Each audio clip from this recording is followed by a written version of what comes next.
Hi everyone, welcome to week 3 of my monthly theme of Old School October. I'm looking through classic fantasy from the 50s through to the 90s to ultimately help you find the next book you want to read. And I'm so excited today to talk about my childhood series, the Riftwar Saga. I grew up reading Raymond E. Feist, and that's why so many of these books in my collection are very old and faded. When I was 15, I thought this guy was the ultimate fantasy writer. Over time, that hero worship mellowed a little bit into more begrudging respect, and even outright frustration at times. I'm gonna say this up front. These books are not particularly clever or deep. They're not gonna change your life, but they are a huge amount of fun. These books are very entertaining and perfect if you're just looking for some pure escapist fantasy. Just don't expect a lot of, pizzazz. Come join me in the world of Midkemia. The first book is Magician, and this is the story of an orphan boy, Pug, and his closest friend slash foster brother, Thomas. These two boys live in the frontier city of Cryde, which is about as far away from any significant place as you can get. These two boys dream of basically getting a good apprenticeship. That's all they want in life. And it seems like all of their dreams have come true when Thomas is apprenticed to the swordmaster, and Pug, rather curiously, to the local magician. But a bizarre ship washes up on the coast near Cryde, and the ship appears to have alien everything and magic that they've never seen before. Could this ship be from another planet? Yes. And do these people have more magic to send more of them? Yes. Yeah, soon thousands of these alien soldiers are flowing into the world of Midkemia, ready to claim this young planet and all of its natural resources. So young Thomas must use all of his sword skills and Pug all of his magic if they want to have any hope of survival. The Rift War has begun. Okay, before we go any further, I've got to address, yeah, you've guessed it, the fact that there are a whopping 30 books in this series is pretty overwhelming, and if we're being honest, off-putting. You will naturally think if there's 30 books, they can't all be that good, that surely they must be sort of mass-produced, and they must all blur into each other. But there is a reason why there's 30, and they're pretty easy to keep track of. That's why today I've spread out my collection. We're going to look at these books by Era 1, Era 2, and Era 3. To sort of help you keep track of where they all fit. And finally, this pile up in the top left is my collaboration pile, where Raymond Feist collaborated with other authors to make these books. Sadly, my collection is actually incomplete. It seems I'm missing the Krondor series, sometimes known as the Riftwar Legends series. I thought I had it in my collection, but I must have lent it to someone. Dishonor on you! Dishonor on your cow! So I'll go through each of these eras to help give you an idea of what they're all about. I'll help to highlight what some of the overarching plotlines are between the whole series, and help you know which ones are the best books you should definitely read and which ones you can probably skip. Let's go. So this is the era I introduced a moment ago with Pug, Thomas, and the Rift War. This is where you absolutely have to start with Magician Book 1. Also, here's a list of the book titles in Era 1, so you can just read them clearly. I know my collection's a bit faded. So these 5 books tend to be marketed as the Rift War Trilogy, and then the Sons of Krondor Duology. And yeah, that kind of makes sense, but I do largely think that that is just the marketing angle. I honestly see them more as 5 standalone novels that kind of lead into the next. Because they're all self-contained stories. That just doesn't sell as well as trilogies! So Pug is the main character in Magician, and pretty much through the entire Riftwar cycle, he is in every book. But after Magician, there tends to be other protagonists as well that take the main stage more than he does. So in books 2 and 3, the focus is Prince Arutha, who was the main character in book 1. So in book 2, he has to stop a assassination conspiracy, and in book 3, he fights against an uprising of dark elves. Then in books 4 and 5, it shifts the focus to Arutha's sons, and they have their own coming-of-age adventures. These 2 books are special because this is where we start exploring the world. Map time! So most of the story in the early trilogy takes place in the Kingdom of the Isles, in the middle of the world. But this is only one part of the world. Book 4 goes down south into the Empire of Great Kesh, and Book 5 actually crosses this endless ocean over to the continent of Novindus. So these 2 books are special because it starts a tendency within the series to explore, to have new books set in new parts of the world and with new characters. It's still early days at this stage, but eventually we see just how big this world is. This is the best part of the whole series, hands down. It's also a proper quadrilogy. Rather than standalone books, they are all linked together telling one cohesive story. So there's a pretty significant time jump between eras of about 50 years, and it introduces new main characters. So we have Eric, who is the unacknowledged bastard son of the local baron, and Rue, an aspiring merchant who dreams of being filthy rich. These 2 boys commit a crime, and their punishment for the crime is conscription into the army to go on an extremely dangerous mission. Certainty of death, small chance of success. They must travel across that endless sea to Novindus and scout out this strange uprising to see if all the chaos that's spreading over that continent could have repercussions and reach over into the Kingdom of the Isles. And spoiler, Yes. in fact, it is significantly worse than they expected. This series has the highest stakes, the greatest magics, the forming of mighty alliances, and a fight to the death with the world itself as the prize. Plus, it has a battle sequence that lasts literally half a book. No joke, Rage of a Demon King is probably the peak of the series. This is the Jump the Shark book. I'm off to Burger King. It's where all the big mysteries from book 1 and all of the build-up from all the previous books comes to a big conclusion. I will add, the series is a bit strange because book 2 focuses a lot on Rue and his building of a business and commerce and money, which feels decidedly less epic. And book 4 is set after the big climax, so it's kind of anticlimactic, like the stakes are lower, and it's much more focused on recovery and a few new plot lines going on. So all the books in this series are very relevant, but the stakes in some of them are a bit lower, so it's a curious imbalance. I will still say that the whole series works very well overall. So the final era has a pretty significant shift in the series format. So for one, these first 9 books are all pretty big. They're all at least 500 pages. Some of the bigger ones are about 700 pages. But this era, all of the books are around 400, so much smaller. In fact, one of them, At the Gates of Darkness, is literally less than 300. So these do feel a little bit more like short paperback books that were kind of mass-produced. You kind of get the feeling that Raymond Feist realized that he made the same amount of money on a book whether it was long or short, so he went with the easier option. Anyway, so this final era is split into many series. So we have 3, 3, 2, and 3. It is a bit unusual that I'm grouping them all together, but there are no more significant time jumps, and these ones do link together quite closely more than the previous eras. And these are all linked by the Conclave of Shadows. So after the Serpent War, Pug realizes that all of these great threats to Midkemia so far have all been orchestrated. Someone is behind the curtains pulling the strings. Is it a vast and powerful enemy? Is it an organization? Or is it like a Moriarty mastermind behind it all? We don't know. So Pug puts together the Conclave of Shadows, a secret organization determined to oppose the forces of evil trying to destroy the world.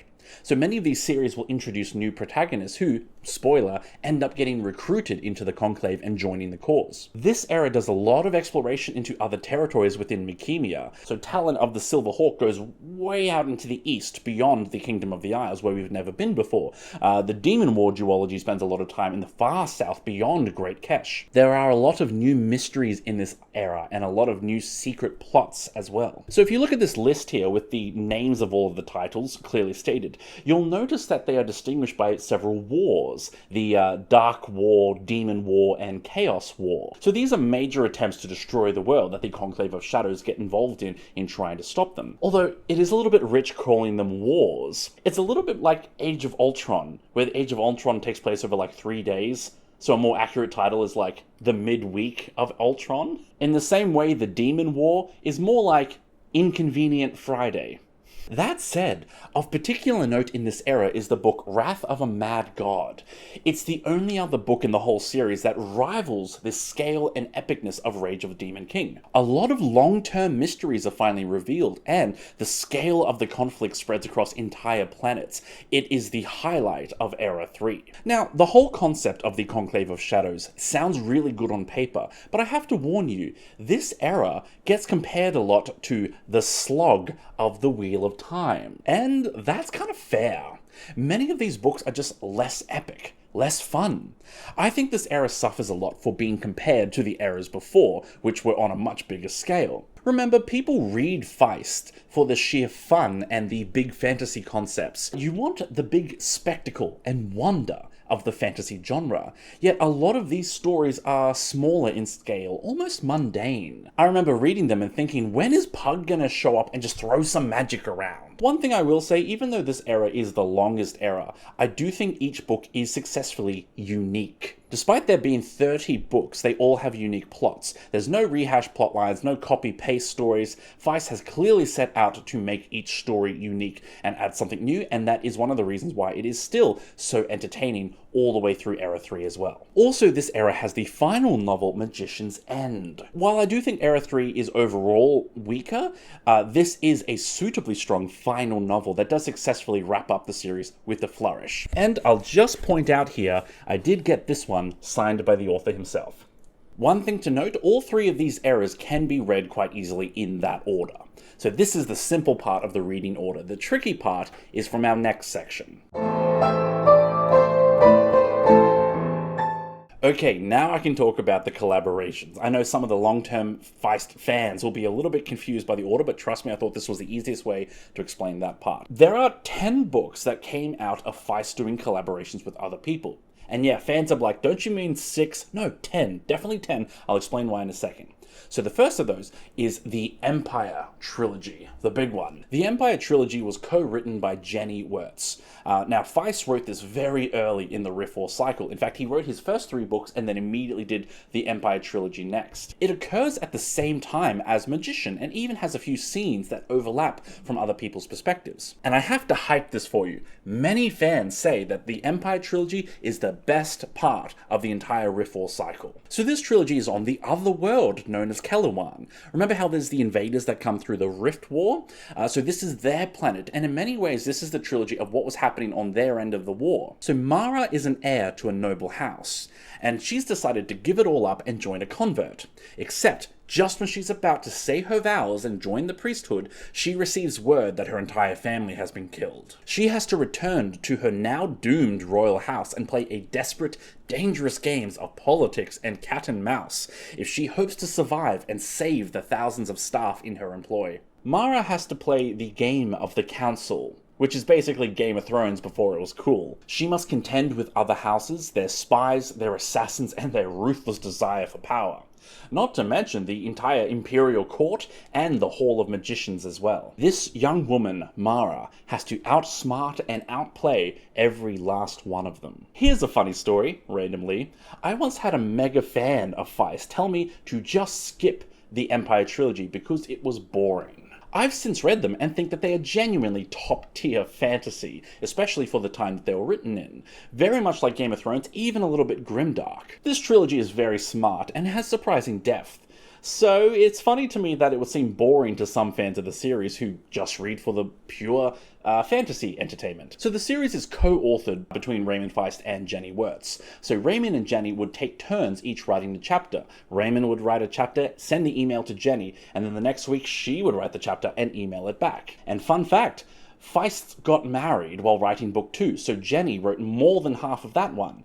And then Janny got married in book 3, and Feist wrote more than half of that one. Now here's a bit of a tragedy. I do love this trilogy, and I've always intended to go and read something else by Janny Wurts. and I still haven't. So if you are interested in more information on Janny Wurts' wider works, I do recommend my booktuber friend Johanna, who has done a series of videos and reviews on Janny Wurts' series, The Wars of Light and Shadow.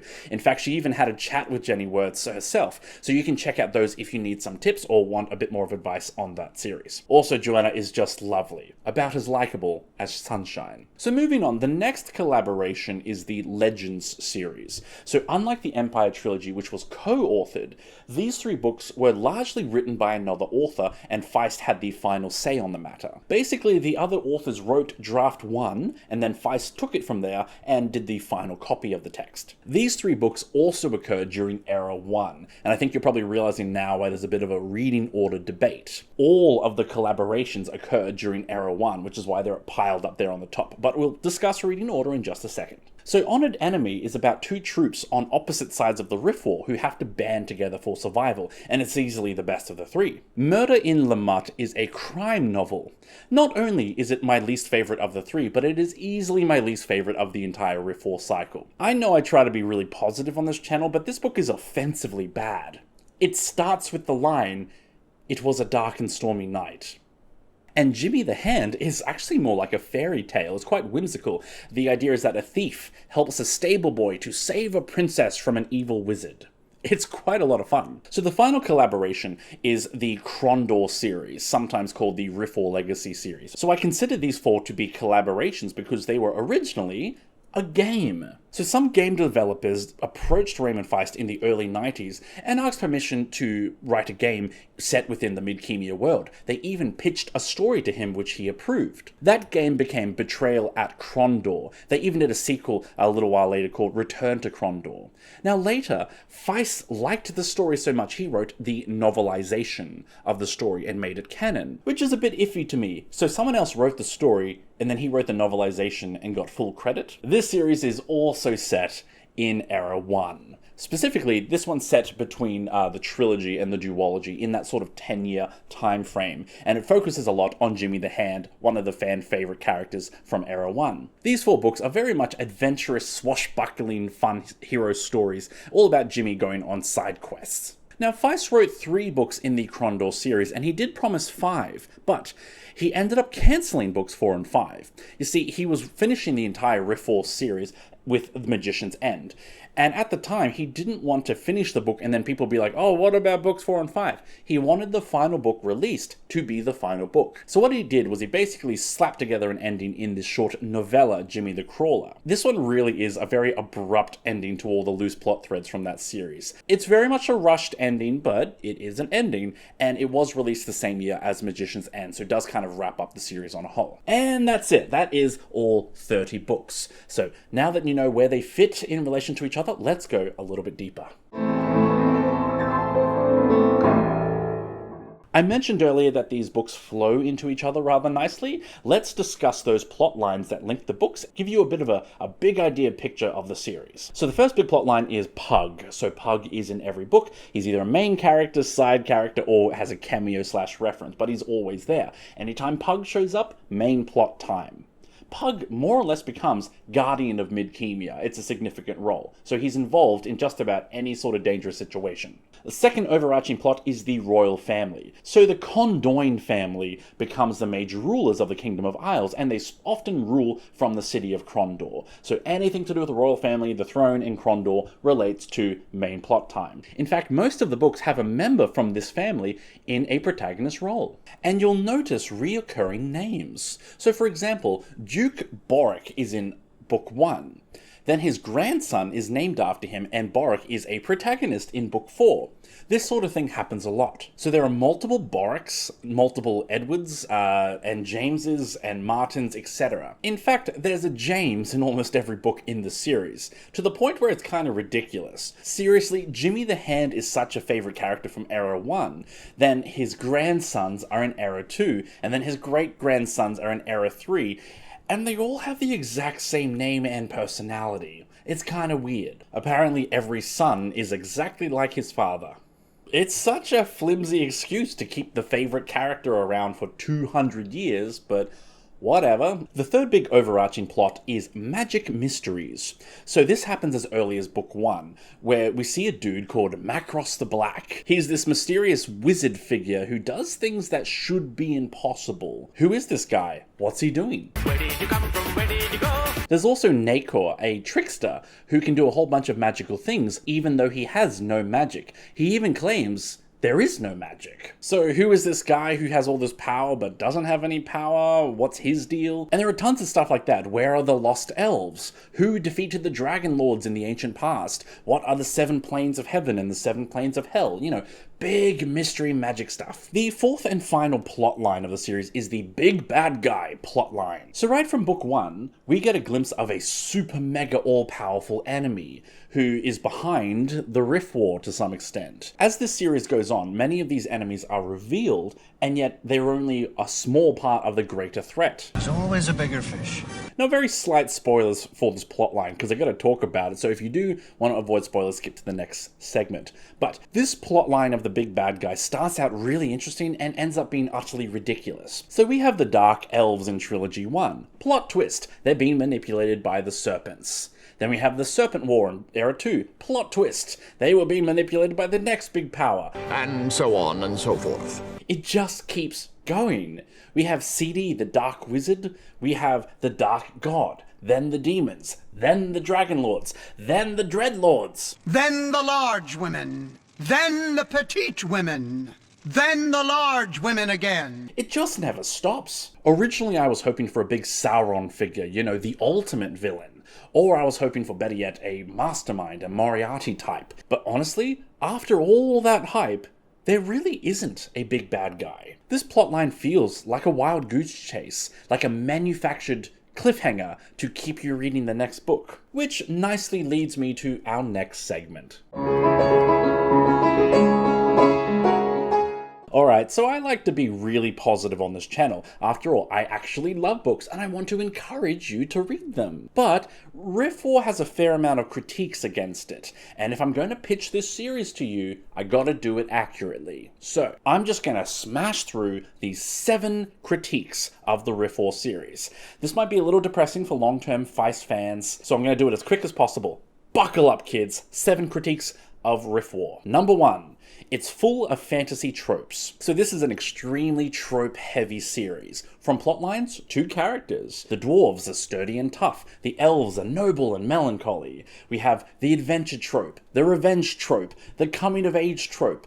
All of them. This is particularly apparent in the characters because, number 2, most characters are one-dimensional. Yes, I know Feist fans really love these characters, but they really are all based off tropes. We have the wise wizard, the prince, the cheeky thief, the lovely princess, and the warrior out for vengeance. They're all D&D character tropes. And worst of all, the characters are always perfect. We don't really have anti-heroes here. They don't really struggle with morality because they're all noble. We don't have character flaws or lessons to learn or weaknesses. In many ways, they're all Mary Sues, because everything's easy for them all the time. This is part of why the series is so fun, but it gets really frustrating by the end. Number 3, the writing is mediocre. Through all 30 books, the prose and the language is very basic and flat. This is partly because Feist has a degree in communication arts, where I majored in communications. This is a field of study where communication is all about being professional, clear, and effective. But in writing stories, you don't always want perfect clarity and directness. Sometimes you want spice. You want the artistry, the music, the language that sings. So the writing here isn't cringy most of the time, it's just flat. Although I do need to mention, Riftwar has what I consider to be the worst line of prose I've ever read. I believe it was from Into a Dark Realm. The line is, "A complicated woman with complicated emotions, Miranda loved her husband." Which just makes me want to headbutt a wall. I mean, it uses the same word twice in one sentence. It tells us about a character without showing us the character. It has a fragmented sentence. It uses passive voice. It has a dangling participle. And it reeks of a male author trying to write female characters. It's just the worst. Number 4, lack of emotional depth. This is not a series that will make you cry, or hug the book in joy, or feel any particularly strong emotions. Yes, there are moments of character deaths and joyful reunions, but they're very rare. This series is meant to be fun entertainment, and at that it succeeds, but it also lacks such emotional depth. It makes the series sometimes come across like a dumb action series. Number 5, skimming over trauma. Characters go to war and come home without PTSD. People lose their friends and family and show no grief. And I need to do a tangent here.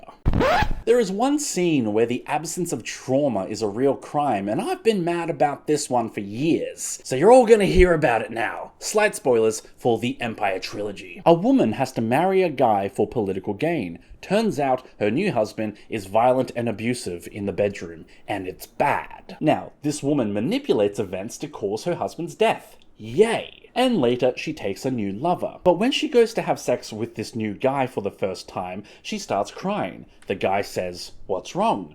She says, "My last lover was abusive." He goes, "I won't do that." And she goes, "Oh, okay." And then they have sex, and it is clearly stated that she has an orgasm. I wish this is how trauma worked. Could you imagine if I just had to go to one therapy session for my trauma? My therapist could just say, "Don't worry about it." And I could say, "Cool," and have an orgasm. But no, trauma takes a long time to recover from, and it's never fixed after just one acknowledgement one time. Your body and your brain has learnt to panic and shut down in order to protect yourself from more trauma. It takes practice to retrain your brain and body to have a different reaction. And sexual trauma? Oh, that's another whole level. Sexually based offenses are considered especially heinous. It is extra difficult to experience sex, which is often a replay of the traumatic scenario, and be comfortable enough to reach climax. It's very difficult. Remember, trauma recovery is a long journey, but it is a possible journey, and it's definitely one that's worth taking. So all that to say, sometimes the total lack of human reactions to trauma or any sort of psychological impact makes these characters feel unrealistic. Number 6 out of 7, we're nearly there. Number 6, there's a lot of sexism. And it's going to be a complicated one. Normally I try to be diplomatic about this sort of stuff, but it's actually pretty clear in this series. There's not just undertones of sexism. So for example, each of these new series will introduce a new protagonist. So there are a lot of protagonists in the series, right? Well, literally only 3 of them are women. Please note that there are more than 3 female side characters, but only 3 main characters. That's Mara, Miranda, and Sandrina. Even long-term fans are going to be like, who the hell's Sandrina? Demon War. There's heaps of women just being super horny and throwing themselves at the main characters and wanting to have sex with them at the drop of a hat. Lots of women in submissive, supportive roles, absolutely no women in traditionally masculine roles. You get the idea. I could go on, but that's enough to get the point across. It's okay if people have different standards than you do in this area, but for the love of God, do not make comments excusing sexism. Not on my channel. This is my private area, my place of zen and peace. Listen to me. Shut up! Although credit where credit is due, I picked up on no racism in this series, so that's a win. I mean, there's even a ton of representation. Like, this book is all about indigenous cultures fighting back against oppressors. Yay! And final, number 7, there is no real plot twists or forethought into the series' direction. In short, this series feels like it was made up as you went along. Several books or trilogies actually change directions halfway through. Exile's Return is frickin' random. Flight of the Nighthawks has nothing to do with books 2 and 3. And even the Demon War trilogy, you feel like he just ran out of plot and just slapped on an ending after book 2 because he had nothing else to do. This is particularly disappointing because so much of the series spends its time hyping up what's coming next. Yet it's very clear he didn't really have a plan on what was coming up next. Okay, so that was all my criticisms of the Riftwar cycle. Thank you for sticking through it, and I hope that wasn't too depressing for you. You ruined my life! Take a deep breath, pat yourself on the back, and let's prepare for the final haul because I'm about to talk about a few more positives. Feist is like contemporary fantasy, in that it's nothing too weird, it's normal fantasy, which is a strange thing to say about something which is all world building in a fantastical setting, but it's true. This is safe world building. It's almost typical fantasy. The Riftwar has such a significant place in the high fantasy genre. Many authors who write in this genre will copy Feist more than they copy Tolkien, even though Tolkien gets more of the credit. The difference is Tolkien was so complex and heavily detailed, where Feist's world is much more lightly detailed so that it can be more fun. That's the vibe that more authors are going for rather than Tolkien's. Yet, just like Tolkien, there is a wave of anti-Feist books. You see, the Riftwar is so typical of high fantasy that many authors will deliberately try to break the format to avoid doing what's been done before. Feist has created the baseline for high fantasy. This is Fantasy 101. One last thing. I loved this series when I read it as a teenager, I really did. But by the time I finished reading the rest of it, I was an adult, and I did not enjoy it anymore because my tastes had changed. I still think that this series is almost perfect for teenage boys, and that's a good thing. I see a lot of people talking down about the YA genre in general, and I think that sucks. We should encourage people to read what they enjoy, and never gatekeep, or tell people that they're not allowed to like something. We shouldn't punish people, especially teenagers, for what they like to read, because we don't want to push people away from reading, and critiquing what people read accomplishes nothing. All it does is give you a false sense of superiority. I would argue that Riftwar is like YA for boys, but without the YA label. So if YA boys want to read it, then go for it. You have my full permission, and you don't need to care what anyone else thinks of it. So if you don't enjoy this type of book, then don't read it. And go watch one of my other videos on my channel and find another book recommendation. It's that easy. But let people enjoy it if they want to. That's the beauty of reading. A book can be for anyone, even if it's not for everyone.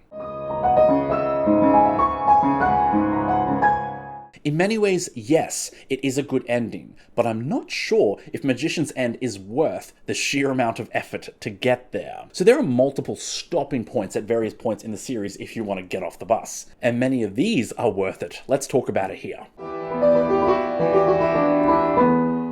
Magician is a strong start among the best of the series. If you do not like Magician, you probably don't need to worry about reading more of this series.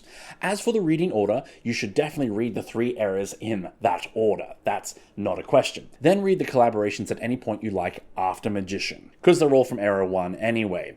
The high points in the series include Magician, the Serpent War Saga, and the Empire Trilogy. Those are the best of the best. My recommendation is enjoy these reads, and if you really like it, by all means, go through it era by era and enjoy the full journey. But if you don't feel like reading it, there are perfectly good stopping points at the end of each of those little mini-series. So good luck and happy reading. Alright, so that was my introduction to Raymond Feist's Riftwar cycle, and I've had a great time reminiscing over such a nostalgic series for me, so thank you all for joining me, and I hope you've learned now which ones you want to read. Next week we are finishing up our old school October theme with the Chronicles of Amber. I've read 8 of those 10 books now, so I've still got a bit of homework ahead of me, also I can answer that important question, is the ending worth it? Hope to see you for that video next week. If you enjoy my work, you can show your appreciation by subscribing to the channel, sharing a video, or checking out our shop, Rainbow Space Unicorn. I'll see you next time, and I hope you enjoy lots of good reading between now and then. Bye!